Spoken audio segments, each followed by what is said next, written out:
Olá, amigos espíritas do Centro Missionários da Luz. Meu nome é Ricardo. E o meu, Angélica. Estamos hoje iniciando o estudo do Evangelho segundo o Espiritismo sob um novo formato, na forma de uma apresentação, como nos foi solicitado. No ano de 2019, começou já em termos de novembro, uma gripe no planeta, que no início do ano passado tornou-se uma pandemia, a Covid-19. E por isso foi solicitado a todos o máximo de higiene, o uso de máscaras, álcool gel, abstinência de beijo, de abraço, do convívio social. Isso trouxe a possibilidade do homem refletir a vida que vinha usufruindo. Uma vida vazia, em que o importante era ter o material em prevalência do ser espiritual. Os templos de oração, como as casas espíritas, tiveram que suspender os trabalhos de forma presencial. Nós que éramos assistidos e participávamos do grupo de evangelizadores do Centro Espírita Missionários da Luz, então começamos a nos questionar como poderíamos ajudar aqueles que, como nós, iam ao centro para ouvir o Evangelho e receber o passe. Pela necessidade de ouvir as preleções como reforço da necessária reflexão de tudo que nos chegava como informação, via internet, WhatsApp, televisão, tivemos a intuição de fazer o estudo do Evangelho via WhatsApp gravado. Mas há mais ou menos um mês, alguém solicitou que gostaria de ver em vídeo, pois seria uma maneira de humanizar mais esse Evangelho, estarmos mais próximos de vocês. No primeiro momento, achamos que seria impossível para nós. Mas me lembrei da parábola da semente de mostarda, em que Jesus fala: se tiveres fé do tamanho da semente de mostarda, que é a menor semente que existe, fareis as coisas que faço e outras maiores. Isso está em Mateus, capítulo 14, item 12. Resolvi conversar com os nossos filhos, pois os jovens dominam mais esses assuntos. E eles se prontificaram a nos fazer chegar mais próximos de vocês. Então, iniciando esse nosso primeiro contato, vamos fazer a prece que Jesus nos ensinou, visando a harmonização do nosso grupo e do nosso ser interior. Pai nosso que estais nos céus, e santificado seja o vosso nome, e venha a nós o vosso reino, e seja feita a vossa vontade, assim na terra como nos céus. E o pão nosso de cada dia nos dai hoje. Perdoai as nossas ofensas, assim como nós perdoamos os nossos ofensores. E não nos deixeis cair em tentação, mas livra-nos de todos os males, que assim seja, graças a Deus. A nossa proposta é manter o estudo do Evangelho, apoiado em livros da codificação, outros ditados por espíritos como Joana de Ângeles, Emmanuel, Bezerra de Menezes, Hamed, Hermance Dufour, Miramês e outros. Fomos também formar ideias em palestras da internet, livros de psicólogos espíritas, como Adenauer Novaes, Alírio Cerqueira, sempre com o objetivo de nos sensibilizar da necessidade de nos autoconhecer, de nos auto-melhorar, para que pudéssemos atingir a nossa fatalidade, que é de espíritos que alcançam a plenitude e a felicidade. Jesus é o modelo para toda a humanidade, conforme atesta a questão 625 do Livro dos Espíritos, que nos diz: qual é o tipo mais perfeito que Deus tem oferecido ao homem para lhe servir de modelo e guia? E a resposta para Kardec foi: Jesus. Para o homem, Jesus constitui o tipo de perfeição moral que a humanidade pode aspirar aqui na Terra. Deus nos ofereceu esse Espírito como o mais perfeito modelo, e a doutrina que ele ensinou é a mais pura lei do Senhor, porque sendo ele o mais puro de quantos estiveram aqui conosco, o Espírito Divino o animava. Jesus é a porta, Kardec é a chave, é o que nos diz poeticamente o nosso venerável Dr. Bezerra de Menezes. O Evangelho de Jesus é um manancial de lições incomparáveis no qual podemos buscar orientações para todas as áreas de atividades humanas. É a porta de entrada para o entendimento do ser humano. Já Kardec é a chave desta porta, em cuja obra encontramos todo um método para lidar com as questões humanas. É nesse manancial, o Evangelho de Jesus e a obra kardeciana, que vamos buscar as reflexões.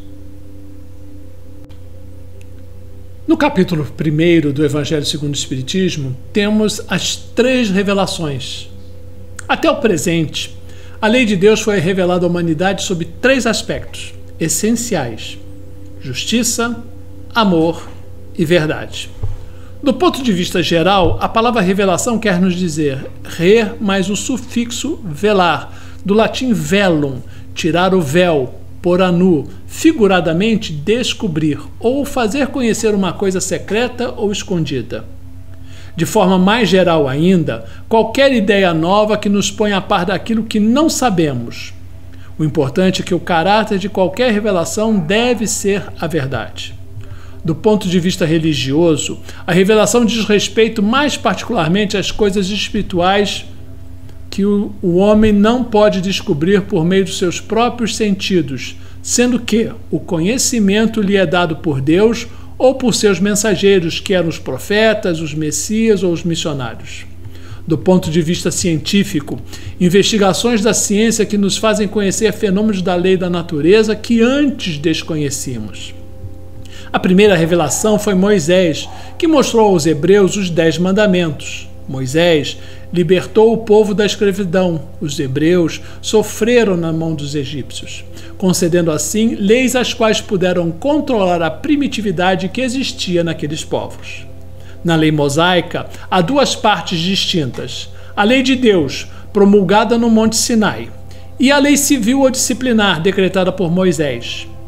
A primeira invariável, a outra apropriada aos costumes e ao caráter do povo e se modifica com o tempo. Essas leis criadas por Moisés fundamentaram as leis básicas para iniciar a caminhada moral. Por exemplo, honrar o vosso pai e a vossa mãe. A primeira revelação não poderia ainda falar sobre perdão ou caridade, pois não seria compreendida. Ela pode, porém, fundamentar as leis básicas para iniciar a caminhada moral, como, por exemplo, o honrar o vosso pai, a vossa mãe ou o não matareis. Eram regras sociais que controlavam a primitividade do povo naquela época, seja hebreu ou pagão, que as quisesse seguir para evoluir. Absorvido o fundamento da moral divina, assim como o básico da ordem social, seguiu-se as revelações. Cerca de 1500 anos depois, Cristo seria a segunda das 3 revelações divinas. Desta vez, as revelações puderam ir além do controle impulsivo e primitivo, pois nos falavam de algo mais. Cristo trouxe à terra a lei do amor expressa na caridade. Falava-se agora não apenas de si, mas do próximo e para o próximo. Falava-se do perdão, da misericórdia, da caridade e outros temas nos quais se fundamentam o amor. Porém, ainda não era possível transmitir os ensinamentos de forma que a sociedade da época pudesse assimilar. Portanto, Jesus apropriou-se das parábolas. Jesus chama Deus de Pai, totalmente diferente do Deus de Moisés, vingativo e impiedoso. O Deus de Jesus é clemente, soberanamente justo e bom. Jesus acrescenta à revelação de Moisés a vida futura, o amor ao inimigo e a necessidade do perdão. E dá, como condição única de salvação, amai a Deus sobre todas as coisas e ao vosso próximo como a vós mesmos. A segunda revelação foi contada por histórias, e a partir desses elementos alegóricos poderia-se absorver mais uma etapa da moral, mesmo que inconsciente. Estava formulado então o Velho e o Novo Testamento, a partir da primeira e segunda revelação. O caminho, entretanto, ainda seria longo e tortuoso. Por muitos séculos, as sociedades tiveram um aprisionamento cultural que não lhes permitiu a expansão das ideias. O Renascimento e o Iluminismo romperam com as limitações da Idade Média e abriram, sem perceber, os caminhos para a terceira revelação divina, o Espiritismo. As sociedades estavam um passo além, tendo a capacidade intelectual de assimilar o conteúdo moral contido no Espiritismo. Assim como Jesus não iria destruir as leis de Moisés, apenas complementá-las, a doutrina espírita tem o intuito de viabilizar o entendimento claro da moral divina. Emmanuel nos assevera: podemos tomar o Espiritismo, simbolizado deste modo como um triângulo de forças espirituais. A ciência e a filosofia vinculam à Terra essa figura simbólica. Porém, a religião é o ângulo divino que se liga aos céus. No seu aspecto científico e filosófico, a doutrina será sempre um campo nobre de investigações humanas, como outros movimentos coletivos de natureza intelectual que visam o aperfeiçoamento da humanidade. No aspecto religioso, todavia, repousa sua grandeza divina por constituir a restauração do Evangelho de Jesus Cristo, estabelecendo a renovação definitiva do homem para a grandeza do seu imenso futuro espiritual. A revolução que vem sendo preparada é mais moral do que material. Os grandes espíritos mensageiros divinos sopram a fé para que todos vós, operários esclarecidos e ardorosos, façais ouvir vossas humildes vozes, pois sois o grão de areia. Mas sem o grão de areia não existiriam as montanhas. O Espiritismo, a nova ciência que vem revelar o mundo espiritual, além de sua tarefa de dar cumprimento à lei que vem tornar natural o sobrenatural, deixa sua clara luz sobre os fatos outrora fantásticos, contribuindo imensamente para o caráter científico da doutrina. A unidade da ciência e da religião trabalham a superação da intolerância e da incredulidade nascidas da dimensão intelectual humana.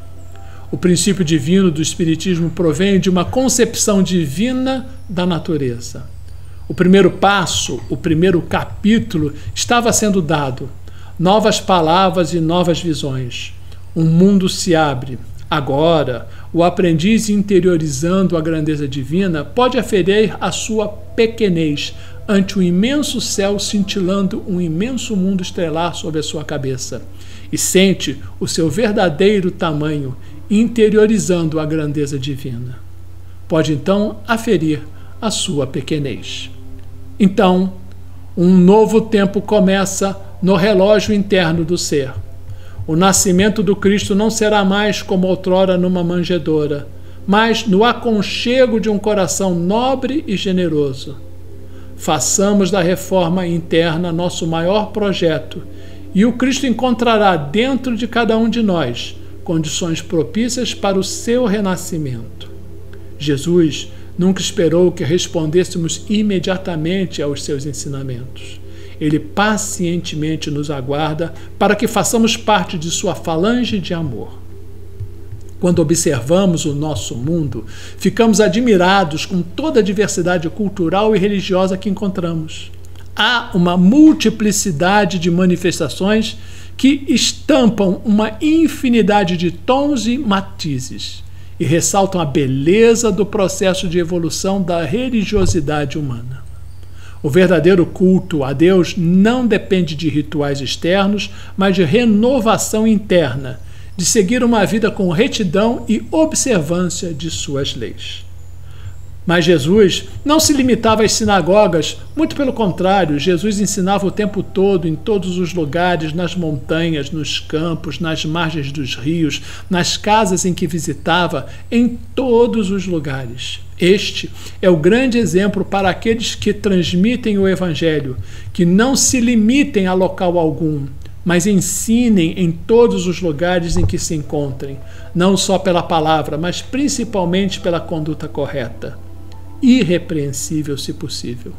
Vemos assim que Jesus transcendeu a todo conceito pequeno e limitado de templo e de local sagrado. Transcendeu também a todo conceito de dias especiais e se empenhou em ensinar e demonstrar que, para fazer o bem, não há dia certo. Todos os dias são dias de se fazer o bem. O Espiritismo não veio revogar as leis da evolução. As suas concepções significam que a humanidade experimentou um surto evolutivo e que possibilitou uma compreensão mais nítida dos problemas da vida material e espiritual, sem apresentar soluções mágicas com a pretensão de derrogar as leis da natureza. A doutrina dos Espíritos possibilita desvendar o véu que encobre o destino dos seres humanos, mostrando que a luta incessante é o veículo do seu progresso e, consequentemente, redenção espiritual. O Espiritismo é renovador. Seu objetivo fundamental é fazer com que os seres humanos se compenetrem de suas responsabilidades no sentido de se reformarem através do conhecimento e da vivência dos preceitos evangélicos. Achamos que conhecemos os ensinos de Jesus. Se os conhecêssemos, se já tivéssemos aprendido suas lições, seríamos melhores pessoas. Viveríamos em uma sociedade mais justa, sem tantas e cruéis desigualdades sociais, econômicas e morais, levando a competição aguerrida, à miséria, à violência e ao desamor. Se os conhecêssemos, realmente, nós e a humanidade já teríamos resolvido os graves problemas que impedem que vivamos numa sociedade de irmãos que se amam, que se ajudem, todos trabalhando sem prejudicar a ninguém na obra coletiva. Ao estudar esta obra, vamos compreender que todos nós temos condições internas para seguir os exemplos de Jesus.